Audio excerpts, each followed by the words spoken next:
Hello everyone and welcome to Instant Biology by Dr. Neela. I am here again with another very important video on the topic immunoelectrophoresis.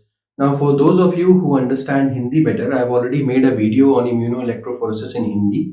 So you can check out that video in my playlist, and I would be giving the link to that video at the end also, so you can check out that. For those of you who understand English better, so this video would be solely in English. So talking about what we would be discussing in this particular lecture, we would be talking about what is immunoelectrophoresis, the principle of immunoelectrophoresis. Apart from that, we would be discussing what are the different types of immunoelectrophoresis. Further, we would be showing you certain diagrammatic representations through which you would be able to understand that. And apart from that, we would also be discussing about the applications of immunoelectrophoresis. So this would be the entire content of this particular lecture. So without further ado, let us start immunoelectrophoresis. So what is immunoelectrophoresis? Now, as the name is suggesting, if you look at the name only, then also you can find out that what immunoelectrophoresis is. Immunoelectrophoresis is, first of all, it is a immunotechnique. What do you mean by immunotechnique? By immunotechnique, I simply mean that it is related to immunology. It is related to immunology. So it is a technique that is concerning immunology. Apart from that, it is basically electrophoresis plus immunoprecipitation. That means in this particular technique, what we would be doing is we would be doing electrophoresis. Now, what is electrophoresis? Electrophoresis is the movement. Now, the movement can be of anything. Movement of, now you might be knowing about the SDS page, you might be knowing about agarose gel electrophoresis. So in those types of electrophoresis, what happens is biomolecules such as DNA, such as proteins move. In the same way, over here also we would be talking about movement of some certain components in the presence of electric field. So movement in electric field. So movement in electric field, this is electrophoresis. Okay. Now, so immunoelectrophoresis plus the second thing that would be present over here would be immunoprecipitation. Now, what do you mean by immunoprecipitation? Immunoprecipitation simply means a immunological process in which precipitation takes place. Now, you would be knowing what are the processes in immunology that causes precipitation. So it's simply the combination of antigen and antibody. So when antigen and antibody, they combine together in equivalent proportions, of course, then it will lead to the immunoprecipitation. So this is the basic idea behind the immunoprecipitation. It would be involving two things. It is first thing is that it is related to immunology. The second thing is that it comprises of two processes. The first process is electrophoresis, and the second process is immunoprecipitation, in which antigen and antibody will be reacting. So this was the first thing that I want you to understand. The second thing is, what is this immunoelectrophoresis used for? So it is used for identifying and characterizing antigens with complex mixtures. Now understand this.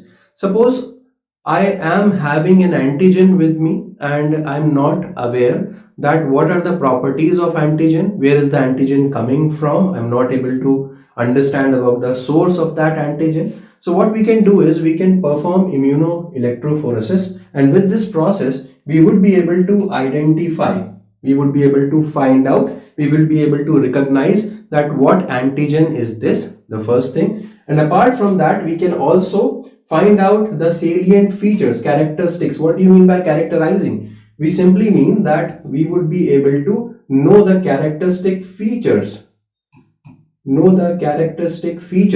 of antigen.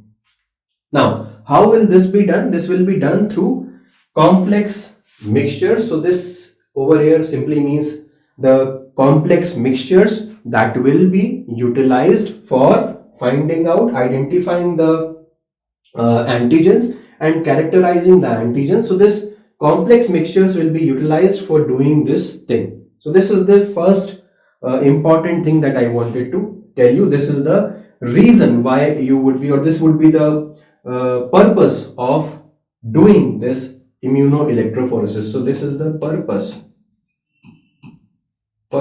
Now, of course, now from the above two lines, you would have understood a little bit about the methodology. You would have understood a little bit about the principle. Now, how is this performed? What are the stages in which or through which we can understand or we can perform the immunoelectrophoresis? Of course, you can see that the first stage over here, as I mentioned, is electrophoresis. That means movement in electric field. This will comprise of movement of molecules in the electric field. This is the first stage. Now coming to the second stage. What is the second stage? Second stage is immunoprecipitation using antibody against specific antigens. What do you understand from this? So immunoprecipitation, as I have already told you, it simply means that the interaction between antigen and antibody such that, suppose I'm showing over here, this is, let us say, the antibody, and let us draw the antigen over here. So this is your antigen. So when the antigen and antibody, they will combine together, what happens is they will become heavy. They will have a more weight than the solution. So suppose this is the solution in which the antigen and antibody, they are interacting over here, and now obviously the density or the weight will be higher than the solution itself. So what will happen? They will precipitate down. They will be precipitating down. So that is called as immunoprecipitation. Immunoprecipitation would be done by using antibody against specific antigens. So what you would be doing, you would be using antibody against specific antigens. So specific antibodies will be produced against the given antigens in order to understand what antigens are present. We would be discussing more on this in just subsequent slides. So antigen would be remaining in the gel. I would be telling you how this would be done. Since we are using electrophoresis, so of course we would be making a gel, and inside the gel the antigen would be present, and of course your antibody will be diffusing and antigen will be diffusing towards each other, and immunoprecipitant lines will be produced. We would be discussing more about this. So in the first slide, what is the take home message? The take home message is immunoelectrophoresis is basically an immuno technique that would be involving two steps, electrophoresis and immunoprecipitation. What is the purpose of this technique? The purpose is simply to identify and characterize antigens. And then I have discussed about the stages. The first stage is electrophoresis and the second stage is immunoprecipitation. So you can quickly take a photograph of this first slide so that we can move forward.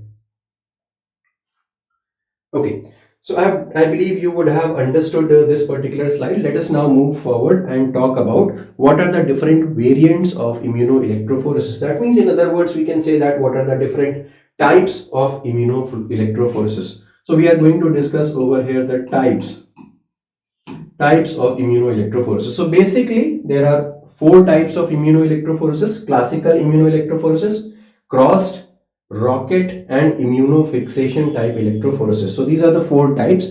We would be discussing each type in some detail.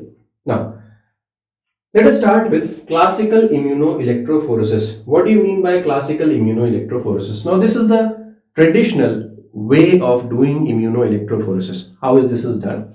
So it is a combination of electrophoresis. Again, this is the same thing that we had talked about earlier, that it is a type. Of course, it will be comprising of the two basic steps, that was electrophoresis and immunoprecipitation. So the first step remains the same, that is electrophoresis, and the second step over here involves double immunodiffusion. Now, what do you mean by double immunodiffusion? Double immunodiffusion is basically again a immunological technique in which diffusion will be occurring, and this diffusion will be, suppose antigen is present over here, antigen will be diffusing in this side. Suppose antibody is present over here, antibody will be diffusing this side, and both of them will be diffusing towards each other, and then at a point of equivalence where the antigen and antibodies are present in equivalent proportion, what will happen? The immunoprecipitant lines will be created. Now these lines will tell us whether the antigen and antibody have reacted or not.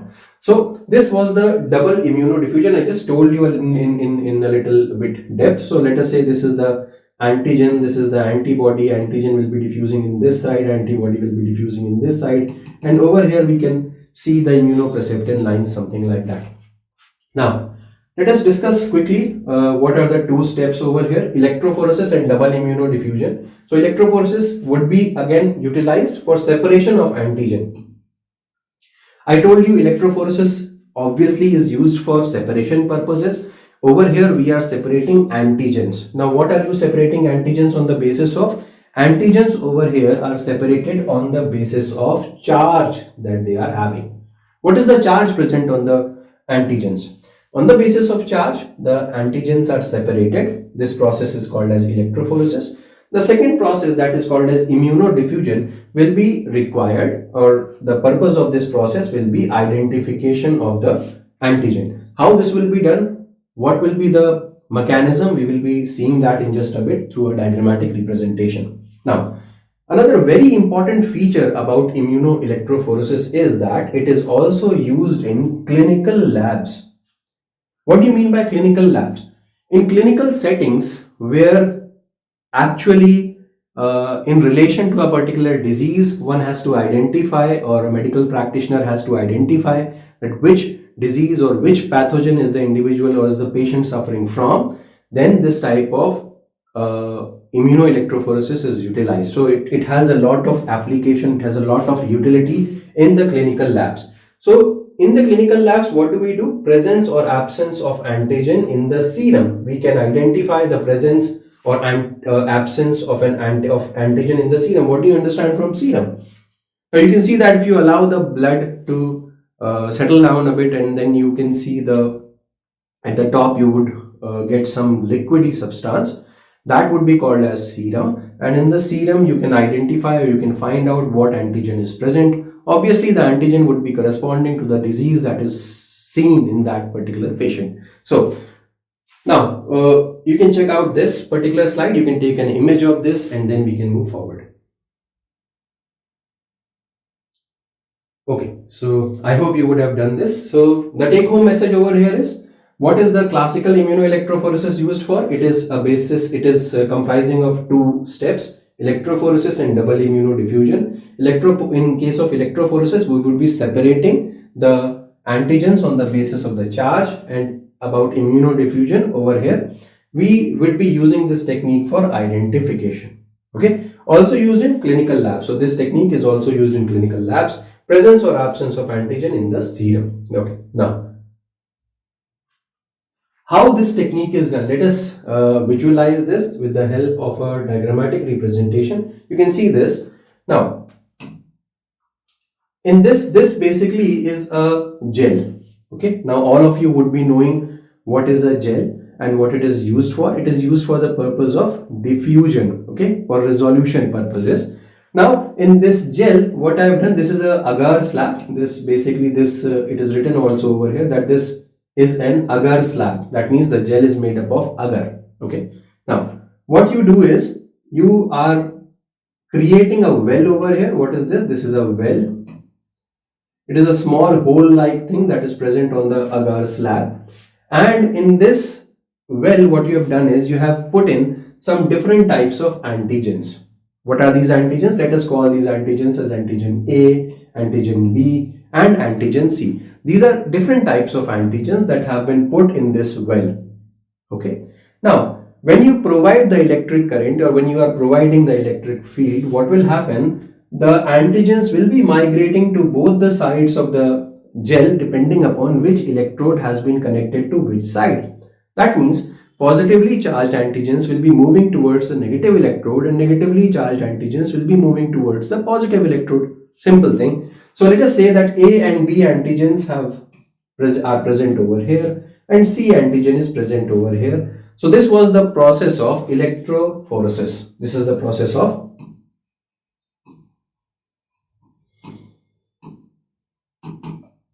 electrophoresis. In this electrophoresis, the antigens have been separated in the presence of antigens separated by charge. Okay, so antigens have been separated by charge. Now you can see that this is the same well. Remember, this is the same well. Initially the antigens were present in this well, and now since the antigens have moved in different directions, this well appears to be empty. Now next, what you have done is, in the same gel you have dug a straw. Now what is this straw? Basically straw, in this straw is simply you have created basically a horizontal line or horizontal cut through the gel, in which this cut is also, basically this straw is also resembling a well only, it's just more horizontal in its structure. So you have created a straw. In this straw you have put in some anti-serums. Now what do you mean by anti-serum? Anti-serum simply means that over here you have put in antibodies. Okay, so in the upper portion you have your antigens, and in this straw you have your antibodies. Now where will these antibodies come from? These antibodies are coming from the serum. Okay, so the person or the patient who is suffering from a particular disease would be having the serum, right? So if you want to understand that what is the antigen, or if you want to know what disease is a person suffering from, what is the bacterial or what is the fungal or what is any type of infection that the individual is facing, you can put in the anti-sera or the patient's sera over here, that will comprise of antibodies. Over here the antigens will be present of different, let us say the medical practitioner is assuming that the individual might be suffering from this disease, so the antigens related to these disease can be put over here, and then you can check out what, or and again now let us just move forward. So what will happen now, the antigen will be moving in this direction, it will be diffusing in this direction, antibody will be diffusing in this direction, so both of them will be diffusing in opposite directions like this, and you can see precipitin lines over here, you can see these precipitin lines. Of course, if the serum is having the antibody, if the serum is having the antibody, only the antibody against that particular antigen, only then the precipitin line will be created, otherwise the precipitin line would not be created, of course. So in this way you will be able to identify, you will be able to recognize, you will be able to characterize the infection or the antigen that is present, right? So this was the concept basically. Now let us go through the steps. In the steps, antigen mixture in the well, antigen is put in the well. Now this is a mixture, A plus B plus C, that is why I am writing mixture over here. Electrophoresis would be performed, then separation will be done on the basis of charge, as I have already said. Antibody filled in the trough, so this will be the trough in which the antibody will be filled. Now diffusion of antibody and antigen, that means the antibody will be diffusing upwards, antigen will be diffusing downwards like this. Respective precipitin lines formed at optimal antigen-antibody ratio. Now, as the antigen and antibody ratio will be reaching to equivalence, what will happen? The precipitin lines such as this, write it down.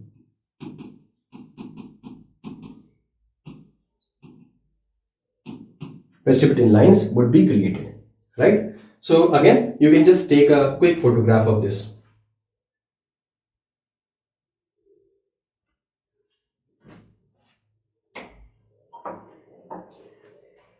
Okay, so I believe you would have taken the photograph. Now, let us move on to the next slide.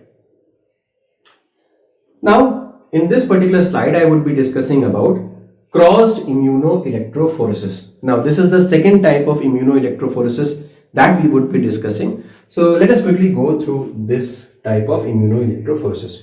Now, you can see that this is also called as two-dimensional electrophoresis. It is also called as two-dimensional electrophoresis. So basically I can write it down over here, two-dimensional electrophoresis. How this is, or why this is called as two-dimensional electrophoresis, we would be talking about that also in just a bit. Over here, two stages are involved. Two different stages are involved. What are those stages? We would be talking about that. I would want to make this clear as that this is not 2D gel electrophoresis. I have already made a video on 2D gel electrophoresis. That is entirely a different process. Please do not confuse this 2D gel electrophoresis with this. In 2D gel electrophoresis, what is done? 2D gel electrophoresis, this process is done in order to separate the components on the basis of two properties.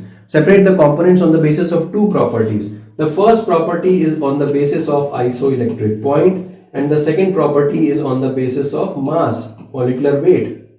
Okay, so this is two-dimensional gel electrophoresis, but this over here, crossed immunoelectrophoresis, is not two-dimensional gel electrophoresis. It is entirely a different process. We would be talking about this.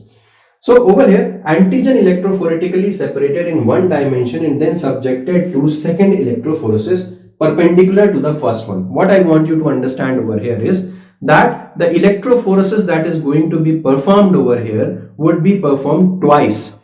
In the first time when you are performing the electrophoresis, suppose I am performing in this direction, it is in the vertical direction. The second electrophoresis would be performed in the horizontal direction. This is the important thing that you should be knowing. For example, I would be showing this to you in a diagrammatic representation also. It's just that the two electrophoresis will be performed and the directionality of both the electrophoresis would be perpendicular to each other. Now, so this is done. Precipitin arc is formed when antigen and antibody meet at equivalence. So when antigen and antibody will be meeting at that particular point, equivalence, at that equivalence, the precipitin arc can be seen. Let us quickly see this in the help of our diagrammatic representation. Just you can click a photograph of this if you want. Okay, so I believe you would have done this. Let us move on to the diagram. You can see this, how this is done. So this is the first electrophoresis that we are doing. In this electrophoresis, this is the sample well. That means we have put our sample over here and we have connected it to the electrodes. We have already connected it to the electrodes. Now you can see that this is the negative electrode, this is the positive electrode. What will happen? The components of the the components of the antigen or the antigens, basically they will be moving on the basis of the charge that they are having. So we can see that the electrophoresis is being done in this particular direction. You can see this. Now after first electrophoresis, cut strip from the gel and transfer to the gel with incorporated anti-serum. Now what we have done is, let me just show it with the help of a diagrammatic representation over here. Now this is, suppose already I have made a gel, and in this gel I have already mixed the antibodies. In this gel I have already mixed the antibodies. That means antibodies are mixed in this gel only. Now what we have done is, in this particular gel we have already separated the antigen on the basis of their charge. So this was done. So this is one gel that we have already created. This is one gel that we have already created. I am just highlighting this. Now what we are doing is, we are going to transfer this gel onto this gel, like this, like this. Okay, now you can see that, let us say one antigen was present over here, other antigen was present over here, and other antigen was present over here. So previously the direction of electrophoresis was from here to here, but now the direction of electrophoresis would be in this direction, right? So previously the direction was like this, now the direction is like this, so it will be roughly around 90 degrees over here.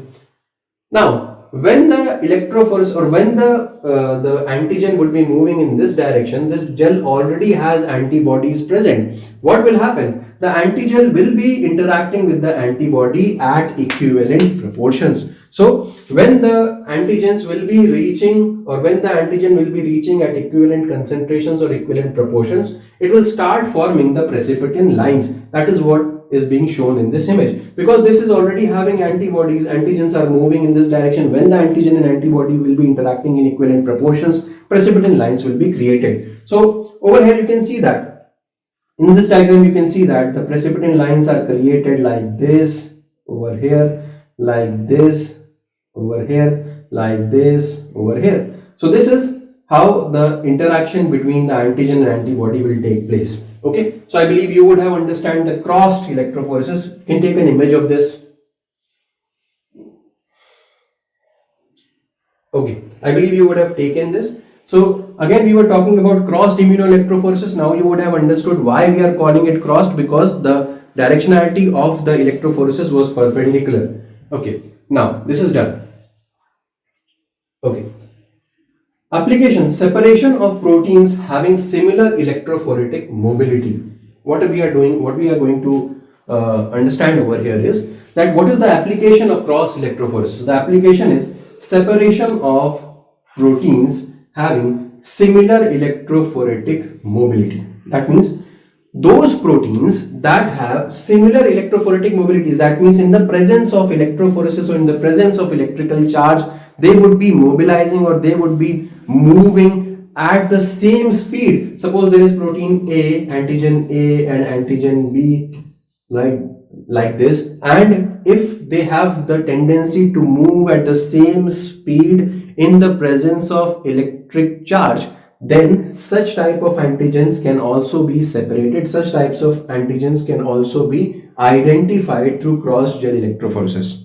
Why? Because over here you are doing two times, electrophoresis is being performed two times, so obviously there will be a separation. Note, different from two-dimensional gel electrophoresis. Again, this is very important. Please do not confuse it with 2D gel electrophoresis. Over here, this process is immunoelectrophoresis. That process was gel electrophoresis. In that process, we were separating on the basis of isoelectric point and the mass. Over here, we are just separating on the basis of, firstly, the basis of electrophoretic mobility, and then we are going to separate it on the basis of interaction between the antibody and the antigen. So this was the concept of cross-gel electrophoresis. Now let us move on to rocket immunoelectrophoresis. This is the third type of immunoelectrophoresis that we are going to discuss. Third type. So in this process is basically simple. It is very simple. It is quick and reproducible method. That means once you are repeating this method, you would be getting the same results time and again. Next, determining the concentration of specific protein antigen in a mixture.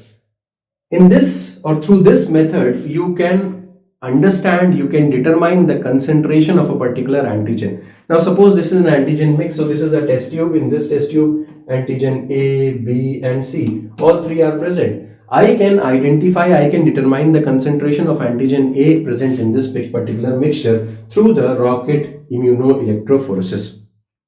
Next important point is, negatively charged antigen is electrophoresed in an antibody containing gel. So again, just like the previous cross-gel immunoelectrophoresis, we had already prepared a gel in which antibody was previously present only. In this gel, antibody was present from previously only, and now what we would be doing is we would be infusing an antigen that is negatively charged. So negatively charged antigen is electrophoresed in an antibody containing gel. So this would be containing the antibody. We would be moving the antigens that are already negatively charged through this gel. So this would be the process. Let me show you this with the help of diagram. It is a very, very interesting method. You would really understand this pretty well. Just listen to me carefully. So what is this? Let us look at this. This is a gel, and this gel is already having your antibody. Okay, this gel is already having your antibody, and you can see that these are the wells. These wells comprise of antigens. These wells have antigens. Now, in this direction, you can see that the concentration of the antigen is increasing. The concentration of antigen is increasing. Apart from this, let us understand what is this. You can see this. This basically is appearing like a rocket. The tip is appearing like a rocket. Why I am saying this? And understand this, that increasing antigen concentration simply means that this particular well will be having the highest concentration. This well would be having a little lower concentration. This will be having further lower concentration. This will be further lower, and this will be having the lowest concentration. Now, once the concentration over here is increasing, that means this particular well has the highest concentration, and when it is diffusing upwards, remember, this gel already has antibodies. Once this antigen is diffusing upwards, it will require higher distance to travel before it reaches the equivalence point with the antibody. Okay, so because this well is having higher concentration of the antigen, so once the antigen is diffusing upwards, it will require a larger distance to diffuse before it reaches to the equivalence point with the antibody concentration. It's just like when you are driving your motorbike. As you are driving your motorbike, the concentration of the petrol, the amount of the petrol rather, decreases in the tank, petrol tank. So the same thing is applied over here. As the distance is increasing, the concentration of the antigen will also be decreasing, and at some point of time, the antigen and antibody will come in equivalent proportions, and then this rocket will be created. So what are these faint lines that are present? These faint lines basically resemble the lesser concentrations, because highest amount of concentration will be present over here. This will be representing the lesser concentrations. Again, the same thing is applied over here, here, here, and here. You can see that as the concentration is decreasing, the distance traveled is also decreasing. The distance that is traveled over here is very less, over here it is more, and it is highest over here. In this way, we can find out the concentration of a particular antigen. Concentration of antigen can be identified. So this becomes basically a quantitative approach. Quantitative approach rather than being qualitative approach. So this, I believe you would have got a clear idea. Please take a photograph of this if you want. Okay. So now let us move to the last type of immunoelectrophoresis. This last type is also called as immunofixation electrophoresis. This is having a different principle than the previous electrophoresis that you have already studied. So what is this? Immunofixation electrophoresis says antigen are separated through electrophoresis. Okay. So this is the same thing. Antigens are separated through electrophoresis. This is what we have already studied. Electrophoresis was used to separate antigens in the previous electrophoresis also. Now antibodies applied to the surface of a gel after electrophoresis. Now this is the difference between these types of electrophoresis and the electrophoresis that we have done prior to this. So what is the difference? Over here, firstly, what you would be doing is, this is the gel, and in this, firstly, I would be running the antigens. That means antigen will be electrophoresed firstly, without the gel having antibody from beforehand only. So this gel would not have antibody from beforehand. Now we are firstly doing the electrophoresis of the antigen, and finally antibody will be applied to the surface of the gel after electrophoresis. Once the electrophoresis of antigen has been completed, then, so this is the first process. The second process will be addition of antibody to this particular gel. Because of this, what will happen? Large precipitation will be formed at antigen antibody equivalence. So the point where the antigen and antibody will be present in equivalent concentrations, over there you can find large amount of precipitates can be seen. Now, once you wash the gel, washing clears the unbound antibody and other proteins. So in this way, unbound antibodies and other proteins, they are separated out, they are removed, and finally you can see the precipitating or precipitation in this particular gel. So this was the entire process. You can take a photograph of this if you want. Right? Next, only immunoprecipitates are remaining. That means after the washing and etc. has been completed, only immunoprecipitation will be remaining. And when you are staining this, when you are putting in it, when you are putting this gel in a stain, then what will happen? Directly stained or identified by other tech. You can directly stain it through a particular type of stain, then, or in other words, you can also use other techniques such as by means of fluorescein enzyme. Now, of course, fluorescein enzyme, you would be knowing that it is a fluorescent enzyme. You can use the antibody, the primary antibody, and then you can target the secondary antibody to the primary antibody. The secondary antibody should be conjugated with this fluorescein enzyme. That is just like you do in ELISA, right? So this, suppose this is the antigen over here. This is my primary antibody that is interacting with the antigen, and then let us say this is my secondary antibody that would be targeting my primary antibody, and this secondary antibody is fluorescently tagged by, let us say, a fluorescein enzyme, or it might also be radio labeled primary or secondary antibody. So this is the process in which this entire thing is done. Now, so this was all from my side for this particular lecture. Now, before I end this lecture, I have an important announcement to make. I am currently running a crash course of GATE Biotechnology. GATE BT crash course is currently running, and this crash course has many important and advantageous features that you might want to know about. So this would be comprising of all the important topics of biotechnology portion in your GATE BT syllabus. The course would also be comprising of the revision classes. You will be getting the PDF notes for your lifetime, and the recordings are also available up till the GATE examinations. Apart from that, you would also be getting practice questions, and you will also be getting the test series. So these are some important aspects of this particular course. The price is just rupees 3500 for the entire course.